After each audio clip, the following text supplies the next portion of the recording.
Few modern American figures embody the intersection of poverty, culture, ambition, and politics as vividly as J.D. Vance. Rising from a troubled childhood in Appalachia to become a best-selling author, venture capitalist, and U.S. Senator, Vance's life story has been celebrated as an example of the American dream and criticized as a selective portrayal of it. Best known for his memoir Hillbilly Elegy, Vance emerged as a national voice on working-class white America long before he entered politics. Over time, his public image evolved dramatically, from a cultural commentator critical of populism to a leading conservative politician aligned with the new right. His journey reflects not only personal transformation, but also the changing face of American politics. This article explores J.D. Vance's life, family background, education, professional career, political rise, ideology, controversies, and broader impact on American society. Early life and Appalachian roots. James David Vance was born on August 2, 1984, in Middletown, Ohio, a steel town shaped by industrial decline. His family roots traced back to Appalachian Kentucky, a region long associated with economic hardship, cultural isolation, and strong kinship ties. Vance's childhood was unstable. His parents divorced early, and his mother struggled with drug addiction and mental health issues, cycling through relationships and rehabilitation programs. These early experiences exposed him to poverty, violence, and emotional insecurity, conditions that later formed the backbone of his memoir. A stabilizing force in his life was his grandmother, Bonnie Blanton Vance, affectionately known as Mama. Fierce, protective, and unfiltered, Mama provided structure and discipline when his parents could not. Vance has repeatedly credited her with saving him from repeating the cycles of addiction and dysfunction that plagued his family. This mixture of chaos and tough love shaped his worldview early, a belief in personal responsibility combined with an awareness of structural decay in working-class communities. Education and the path out. Despite family turmoil, Vance showed academic promise. After high school, he joined the United States Marine Corps, serving from 2003 to 2007. During this period, he was deployed to Iraq as a combat correspondent. Military service marked a turning point. It instilled discipline, routine, and confidence, qualities Vance later described as essential to his success. The GI Bill enabled him to pursue higher education without crushing debt, a privilege he often highlights in policy discussions. After leaving the Marines, Vance enrolled at Ohio State University, graduating summa cum laude with a degree in political science and philosophy. Then he attended Yale Law School, one of the most prestigious law schools in the world. At Yale, Vance encountered elite American institutions firsthand. While he excelled academically, he often felt culturally alienated, an Appalachian conservative navigating an environment dominated by progressive, urban professionals. This tension would later shape both his writing and politics. Hillbilly Elegy and national fame.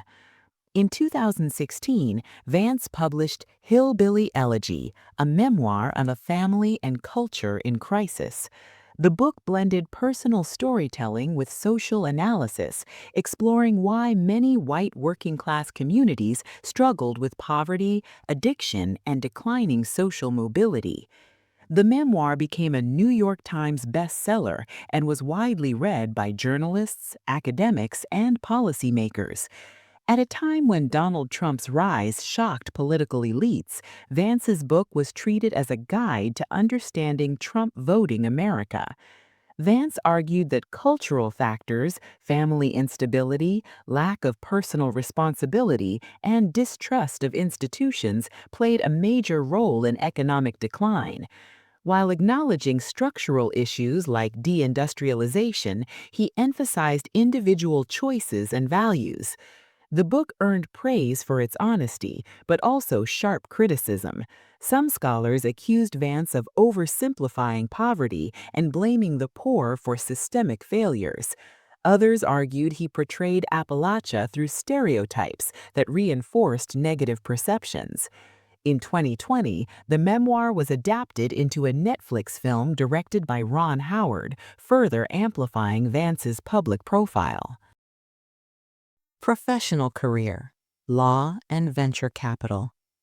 After Yale, Vance worked briefly in corporate law before moving into venture capital, a surprising shift for someone who wrote passionately about forgotten communities. He joined the investment firm Mithril Capital, co-founded by billionaire entrepreneur Peter Thiel, a major influence on Vance's career. Thiel became both a mentor and political ally, later funding Vance's Senate campaign. In 2020, Vance founded Naria Capital, a venture capital firm based in Ohio. The firm focused on investing in Midwestern startups, aligning with Vance's stated goal of revitalizing the American heartland. Critics, however, questioned whether venture capital truly addressed the struggles he described in Hillbilly Elegy. Supporters countered that encouraging innovation and investment in neglected regions was a practical solution. Political transformation. One of the most discussed aspects of Vance's life is his political evolution. During the 2016 election, Vance was openly critical of Donald Trump, describing him as dangerous and unfit for office. He positioned himself as a conservative intellectual uneasy with populist rhetoric. Over time, his views shifted dramatically. By the early 2020s, Vance had embraced a more populist, nationalist conservatism, criticizing globalization, big tech, and U.S. foreign interventions. In 2021, he announced his candidacy for the U.S. Senate from Ohio. With Trump's endorsement and significant financial backing, Vance won the Republican primary and later the general election in 2022. His reversal on Trump became a central campaign issue. Vance described his earlier opposition as a mistake, arguing that Trump's presidency exposed failures within American institutions that elites had long ignored. U.S. Senator and political ideology. As a U.S. Senator, Vance positioned himself as part of the new conservative movement, often labeled national conservatism or post-liberal conservatism. Key positions: economic nationalism, support for tariffs, domestic manufacturing, and skepticism toward free trade agreements. Foreign policy, opposition to prolonged foreign wars and skepticism of large military interventions. Social issues, strongly conservative views on family, abortion, and cultural values. Vance frequently argues that America's biggest problem is not a lack of wealth, but a collapse of social trust in institutions, families, churches, and local communities. Controversies and criticism. Vance remains a polarizing figure. Supporters praise him as a truth-teller who understands working-class pain and challenges elite consensus. They see his transformation as growth rather than hypocrisy. Critics argue he abandoned nuance for political ambition. His shift from Trump critic to loyal ally is often cited as evidence of opportunism. Others say his policy proposals focus more on culture wars than practical solutions for poverty and healthcare. His statements on immigration, Ukraine, and social issues frequently spark national debate, ensuring he remains a constant presence in media discussions. Personal life. J.D. Vance is married to Usha Vance, an Yale-educated attorney from a Hindu Indian-American family. Their interfaith, intercultural marriage contrasts with simplistic stereotypes about conservative politicians. The couple has 3 children and lives in Ohio. Vance often speaks about fatherhood, arguing that strong families are the foundation of a healthy society. Legacy and future. J.D. Vance's story is still unfolding. Whether he becomes a long-term ideological leader or a transitional figure in American conservatism remains uncertain. What is clear is that his life mirrors broader national tensions: elite versus working class, globalization versus nationalism, culture versus economics. From a chaotic childhood to the U.S. Senate, Vance embodies both the promise and contradictions of modern America. His supporters see hope, his critics see caution. History will decide which interpretation endures. Conclusion: J.D. Vance is more than a politician or author. He is a symbol of America's ongoing struggle to understand itself. His journey from Appalachia to power reveals uncomfortable truths about class, identity, and ambition.